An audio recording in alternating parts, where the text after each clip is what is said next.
សួស្តីកូនសិស្សទាំងអស់គ្នាថ្ងៃនេះគ្រូមកចេញទៅមួយ exercise Python បន្តទៀតណាតើទៅមួយ variable declaration ហ្នឹងតើទៅជួយនឹងការ print តម្លៃដែលយើងត្រូវការគុណ2គុណ3គុណប្រមាណក៏បានដែរតែយើងប្រកាសណាថ្ងៃនេះគ្រូ variable ជា fruit ណាអញ្ចឹងគ្រូ variable ជា fruit ទៅណាអញ្ចឹងឥឡូវជា fruit ណាឥឡូវ variable ជា fruit equal អីគេណាឥឡូវឧមាគ្រូប្រកាសជាផ្លែឈើសិនហ្មងអញ្ចឹងមកសិនណាចាំគ្រូដាក់ក្រោយណាឥឡូវឧបមាថាគ្រូដាក់អានេះដាក់ជាអីគេឧបមាគ្រូដាក់ mango អញ្ចឹង mango ផ្លែស្វាយណាតែនេះគ្រូដាក់ឧបមាលើ apple ណាអូខេ apple ផ្លែប៉ោមនេះគ្រូដាក់ថា banana អញ្ចឹងមកឥឡូវនេះគ្រូដាក់ថា cherry ណាឧបមា cherry នេះ cherry អញ្ចឹងដល់ពេលគ្រូ variable ប៉ុណ្ណឹងណា variable ចំនួន fruit តមកទៀតខ្ញុំដោយសារយើង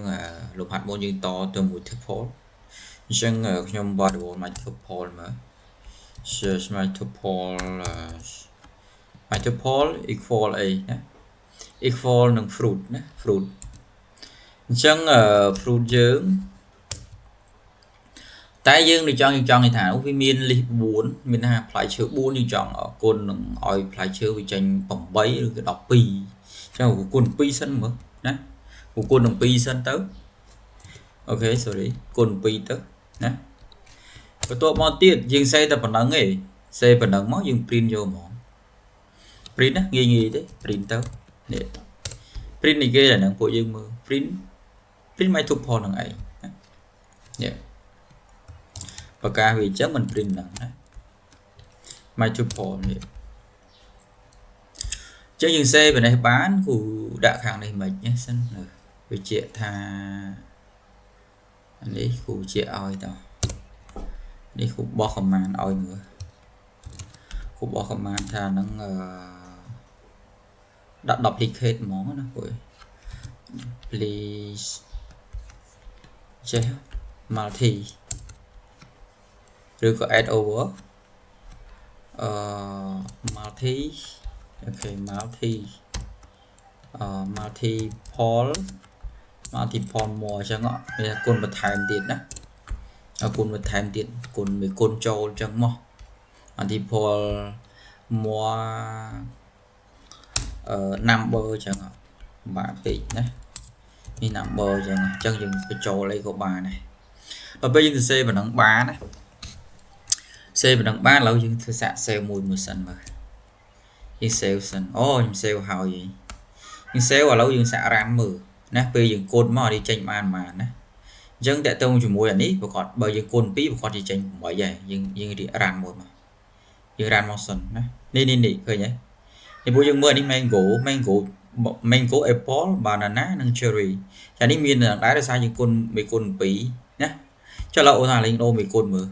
ដូរ1គុណឥឡូវយើងគុណ3ទៅវាចេញបានវាចេញមិនដែរឥឡូវហ្នឹងនេះចុះអូនយើងគុណនឹង3ពេលគុណនឹង3ចេញមកវា12ហ្នឹងហើយអញ្ចឹង4មិន12អញ្ចឹងបើរាប់មកអាហ្នឹងវាដែរប៉ុន្តែវាមាន3ដងអញ្ចឹង4មិន12ចុះអូនចង់គុណតទៀតក៏បានដែរណាគុណទាំងអស់គ្នាណាហើយយើងគុណ4គុណ5អីចឹងក៏បានដែរឥឡូវយើងគុណ5ហ្មងគុណ5មកនេះរានហ្មងទៀតមើលមកកដោនេះឃើញទេអញ្ចឹង program វាចេះស្រួលពួកយើងមានភាពងាយស្រួលនៃការ set program ដោយសារតែអីយើងចេះគណិតវិទ្យាយើងថត variable ទៅមួយអាញាណាមួយដែល assign value ស្មើអីទៅបន្ទាប់មកយើងចង់បូកដកគុណចែកអីសាច់ដែលយើងចង់ឲ្យវាចេញប្រមាណលើ program ណាលើអ្នក programmer អ្នកសរសេរកម្មវិធីទេអញ្ចឹងបើខ្លាចជាអ្នក program មានថាវាមានភាពងាយស្រួលក្នុងការធ្វើការ update នៅ system អីផ្សេងណា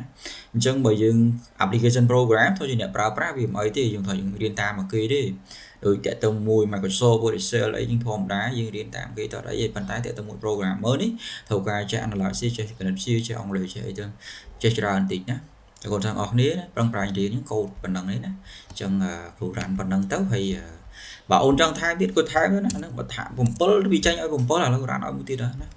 run មកចេញមកថឹកណាថឹកនេះ rồi nhé ấy đi ra là dừng bỏ màu đó chẳng dừng variable mà này qua này nè chẳng ok ngày nay cụ trình phần đắng hay bằng prai giờ từ mưa thì thảo thì thừa chẳng bàn đài này rất basic với mấy đấy của dương thì tiết tao vì